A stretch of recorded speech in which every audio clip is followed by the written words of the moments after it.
अस्सलामुअलैकुम। एक दफ़ा फिर वंडर क्योर होम्योपैथिक ट्रीटमेंट में खुश आमदेद। आज हम जिस मर्ज़ के बारे में स्टडी करेंगे वह है गुर्दे की पथरी यानी कि किडनी कैलकुलस और किडनी स्टोन। गुर्दे का स्टोन यानी कि गुर्दे में जो पथरी होती है, आज हम उसके बारे में सिम्टम्स, उसके रीज़न्स और आखिर में उसकी होम्योपैथिक मेडिसिन को स्टडी करेंगे। होम्योपैथिक अद्वियात का कमाल ये है कि गुर्दे की पथरी बग़ैर किसी ऑपरेशन के पेशाब के ज़रिए बड़ी आसानी से रेत के ज़रात की सूरत में ख़ारिज हो जाती है। बहुत सारे लोग इससे वाकिफ़ भी हैं कि होम्योपैथिक जो है वो गुर्दे की पथरी को चाहे कितनी ही बड़ी क्यों ना हो, कुछ अरसे की अद्वियात के इस्तेमाल के बाद उन्हें ज़र्रात यानी छोटे छोटे बारीक रेत के ज़र्रात में तब्दील कर देती है और फिर वो यूरिन यानी कि पेशाब की नाली के ज़रिए पेशाब की सूरत में पेशाब के अंदर मिलकर बाहर ख़ारिज हो जाती है। अगली स्लाइड पे हम देखते हैं कि क्या हमें मालूमात दी जा रही है। गुर्दे का दर्द इंतहाई शदीद और अचानक होता है। ये दर्द नाकाबिले बर्दाश्त होता है। इंसान के जिस्म से फाजिल मादे पेशाब के ज़रिए बाहर निकलते हैं। हमेशा जहन में रखिएगा, हम जितनी भी खुराक खाते हैं उसके अंदर जितना भी एक्सेस और वेस्ट होता है वो हमारे जिस्म में पेशाब के ज़रिए से बाहर आता है। हम ये कह सकते हैं कि गुर्दे वो फ़िल्टर प्लांट हैं जिसकी वजह से हमारा खून जो है वो फ़िल्टर होता है और हमारे जिस्म के हर वो मादे जो कि बेकार और नुकसानदेह होते हैं वो गुर्दे फ़िल्टर करने के बाद उसको पेशाब में तब्दील करके हमारे जिस्म से ख़ारिज कर देते हैं। गुर्दों में पथरी होने की अलामात, हम उन अलामात को देख लेते हैं कि जिससे हमें ये पता लग जाए कि अब हमारे गुर्दों में पथरी पैदा हो चुकी है। पेट के दाएं और बाएं तरफ दर्द महसूस होता रहता है। ये बहुत कॉमन अलामत है, सिम्टम, जिससे हमें बड़ी आसानी से ये पता लगता है कि दाईं तरफ या बाईं तरफ गुर्दे में पथरी मौजूद है। जिस तरफ पथरी मौजूद होगी उसी तरफ दर्द महसूस होगा। पेशाब में रुकावट होना शुरू हो जाती है। ये भी बड़ी वाज़ेह अलामत है कि पेशाब रुकना शुरू हो जाता है। बाज़ दफ़ा खुल के आ जाता है और बाज़ दफ़ा ये रुक रुक कर आता है।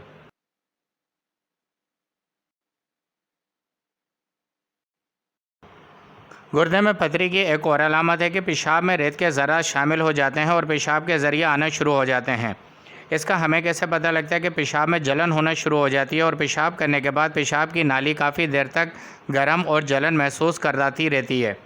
और हमें यह भी पता लगता है कि बिल्कुल पेशाब करने के सिरे के ऊपर हमें जलन महसूस होती है और पेशाब के दौरान भी जो है ये रेत के ज़रा जब उसमें से गुज़र रहे होते हैं तो हमें जलन का और भारीपन का एहसास होता है। इससे हमें ये अंदाज़ा हो जाता है कि अब हमारे गुर्दों में जो है पथरी नुमाया या बनना शुरू हो चुकी है। जो अद्वियात आपको आखिर में बताई जा रही हैं उनका बाकायदा इस्तेमाल आपको गुर्दे की पथरी से वक्ती निजात नहीं दिलाएगा बल्कि दोबारा पथरी को पैदा होने से भी रोकेगा। ये बात अच्छी तरह जहन नशीन हो जाए कि बहुत सारे ऑपरेशन के बाद भी पथरी दोबारा से पैदा हो जाती है क्योंकि खून के अंदर वो केमिकल्स मौजूद होते हैं जिन्होंने पहली दफ़ा पथरी को पैदा किया होता है, वो दोबारा उसको पैदा कर देते हैं।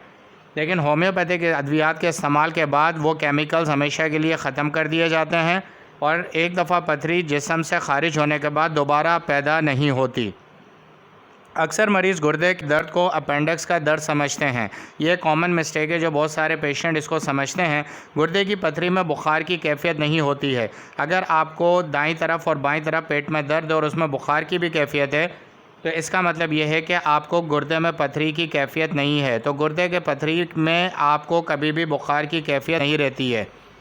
इसके बाद हम आगे देखते हैं कि ख़ास अलामात जिससे हमें बिल्कुल ये बात कंफर्म हो जाती है कि अब हमारी पथरी बन चुकी है और वो हमें तकलीफ़ देना शुरू हो चुकी है। पेशाब में शदीद रुकावट होने लगती है।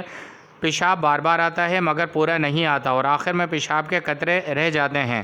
ये भी एक अलामत है जिसमें हमें बार बार वॉशरूम जाना पड़ता है और पेशाब रुक रुक कर आता है या थोड़ी मकदार में आता है, थोड़ा मसाने में रह जाता है और वो मुकम्मल तौर पर रुकावट की वजह से बाहर नहीं आ रहा था और इसका सबब जो है वो गुर्दे की पथरी का इन्फेक्शन होता है।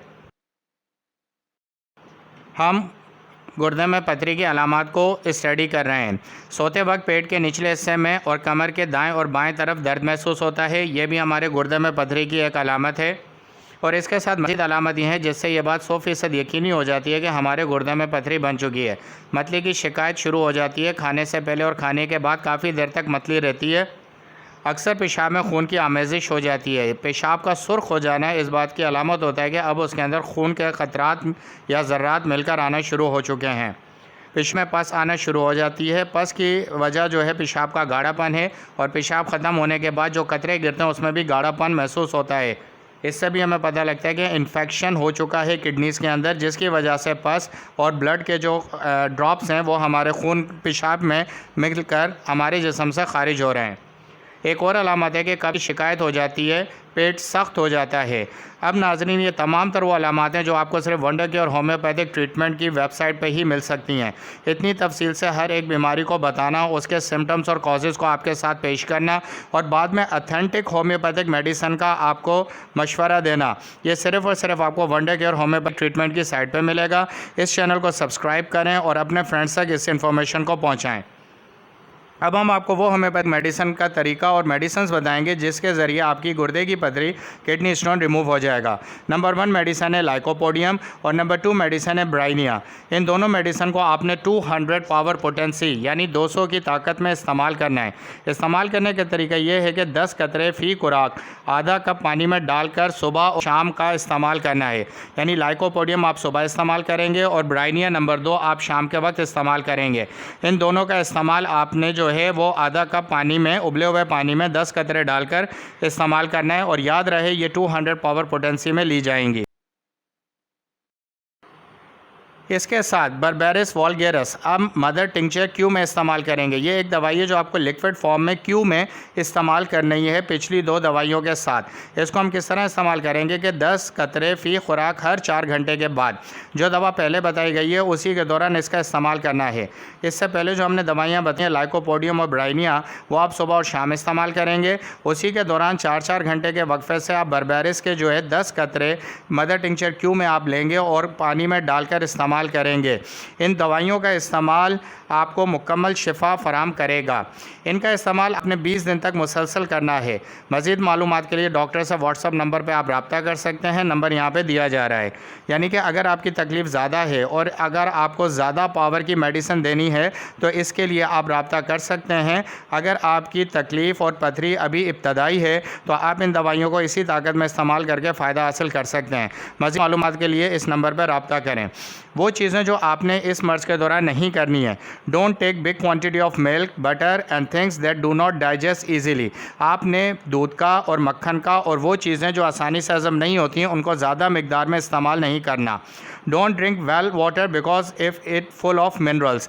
आपने कुएँ का पानी और बोरिंग का पानी नहीं पीना है क्योंकि इसमें मिनरल्स बहुत ज़्यादा होते हैं जो कि स्टोन को मज़ीद सख्त और बढ़ा देंगे। Don't eat fish and meat too much. आपने मछली और गोश्त का इस्तेमाल बहुत ज़्यादा इस्तेमाल नहीं करना क्योंकि इसके अंदर इट कंटेन्स इंटॉक्सिकेशन मिनरल्स। इसके अंदर वो मिनरल्स होते हैं जो टॉक्सिक यानी कि जहर पैदा करते हैं। Don't use soda every day, यानी कि सॉफ्ट ड्रिंक्स हो गई, आपने इसको हर रोज़ इस्तेमाल नहीं करना क्योंकि इसके अंदर भी केमिकल्स हैं जो आपको किडनी स्टोन में पेन बढ़ा देंगे। Don't take such things which cause gas in the stomach. और वो चीज़ें जो पेट में गैस पैदा करती हैं उनका भी कम से कम इस्तेमाल करना है। इस वीडियो को लाइक करें, इस वीडियो को अपने दोस्तों के साथ शेयर करें, सब्सक्राइब करें इस चैनल को, बेल आइकन पर क्लिक करें ताकि तमाम वीडियोज़ आप तक पहुँच सकें। May Allah bless you, good and happy life, आमीन। अल्लाह हाफिज़।